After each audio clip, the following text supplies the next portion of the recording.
이것은 우리가 1년에 한 번씩은 꼭 보게 되는 성령입니다. 이 성령의 맨 끝에 달려있는 이 빨간색 부분은 무엇으로 이루어져 있을까요? 바로 인으로 이루어져 있는데요. 이 인의 발견 과정은 매우 독특합니다. 이 인은 먼저 병든 사람이나 늙은 사람의 오줌을 1톤 정도 모아다가 24시간 넘게 끓이면은 거기서 흰색 고체가 나오는데요. 그것이 바로 인의 발견 과정입니다.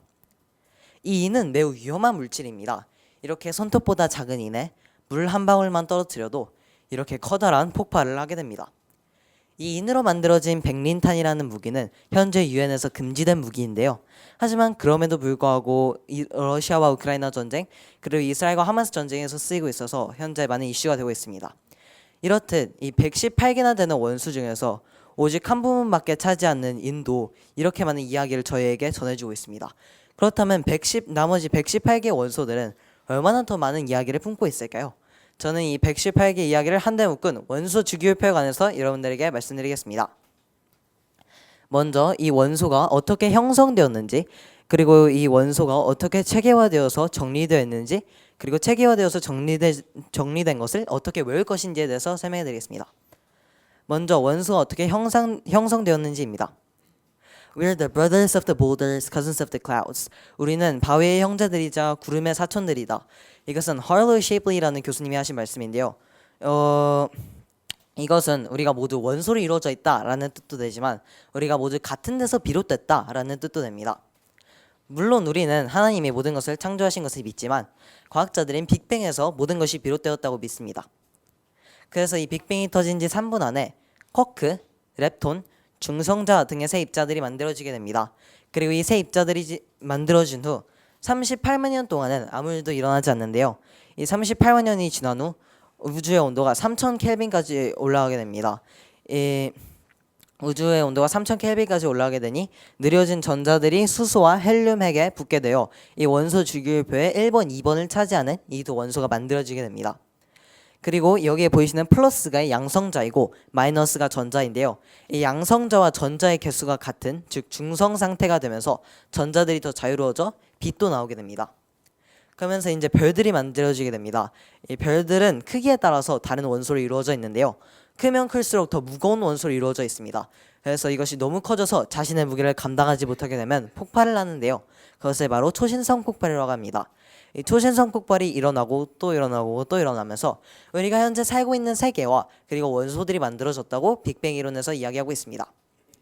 이 빅뱅에 의해서 만들어진 원소는 1번부터 94번, 즉 수소부터 플루토늄까지인데요. 이 칠해진 원소가 빅뱅에 의해서 만들어진 원소입니다. 그리고 칠해지지 않은 원소, 즉 95번부터 118번의 원소는 수소폭탄, 원자로봉, 그리고 입자 가속기를 통해서 인공적으로 생성이 되었습니다. 다음은 이 원소들이 어떻게 체계화되어서 정리되었는지에 대해서 설명드리겠습니다. 먼저 그것을 알기 전에 무엇이 원소들을 118개로 나누었는지를 알아야 되는데요. 이 원소들이 118개 종으로 나눈 기준이 되는 것이 껍질, 부껍질, 그리고 전자입니다. 세부적으로 하나하나씩 더 들어가 보겠습니다. 먼저 껍질입니다. 이 껍질은 트랙이라고 설명을 할 수 있는데요. 안에서부터 바깥까지 순서대로 K, L, M, N, O, P, Q의 종류가 있습니다. 이 껍질에 들어갈 수 있는 전자의 수는 한정적입니다.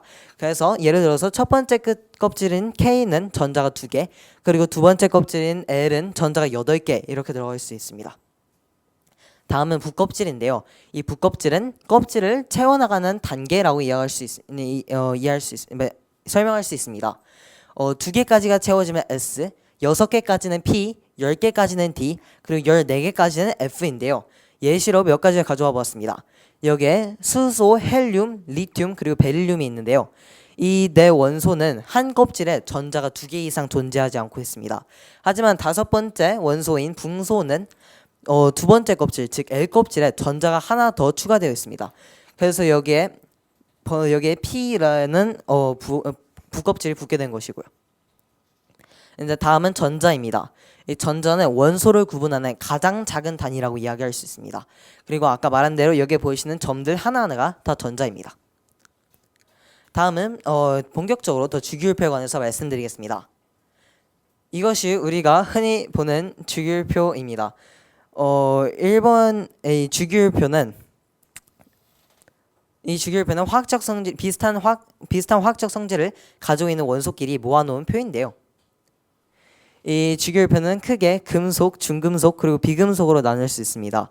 이 금속은 전기가 잘 흐르는 물질이고 중금속은 전기가 흘렀다가 안 흘렀다가 즉 우리가 반도체라고 부르는 것의 주 원료가 되는 것이고 그리고 비금속은 전기가 흐르지 않는 물질입니다.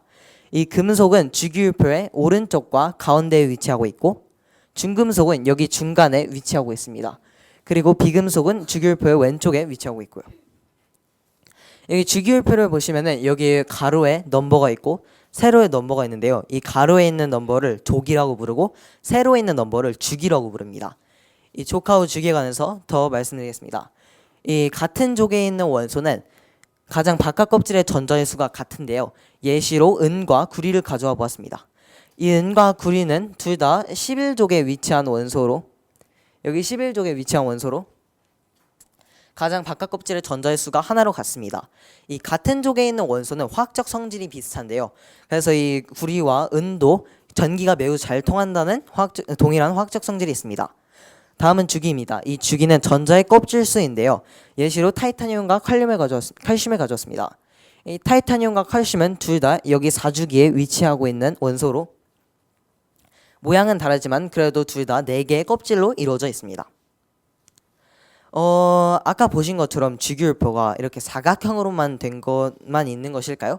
그러지 않습니다. 이렇게 미로처럼 생긴 주기율표, 그리고 지구의 분포량을 한눈에 볼 수 있는 주기율표, 그리고 달팽이 모양처럼 생긴 주기율표도 있습니다. 다음은 이 주기율표를 어떻게 외우는가인데요. 제 생각에는 이것이 우리에게 가장 현실적으로 닿는 문제일 것 같습니다. 이렇게 수소의 수, 헬륨의 헬처럼 원소의 첫 번째 글자를 따가지고 외우는 방법이 있습니다. 이 첫 번째 글자를 가지고 만든 노래도 있는데 다 같이 한번 들어보도록 하겠습니다.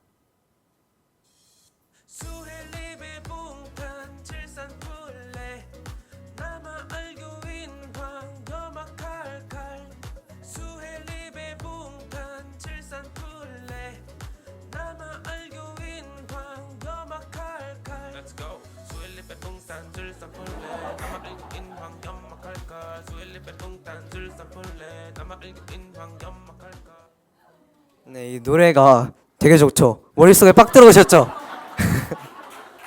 제 생각에는 이제 이 노래를 들으셨으니 1번부터 20번까지는 다 외우시리라 믿겠습니다.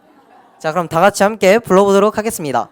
자, 1번 수소, 헬륨, 리튬, 베릴륨, 붕소, 탄소, 질소, 산소, 플로린, 네온, 나트륨, 마그네슘, 알루미늄, 규소, 인, 황, 염소, 아르곤, 칼륨, 칼슘. 오케이, 이렇게 1번부터 20번까지 외우게 되었습니다.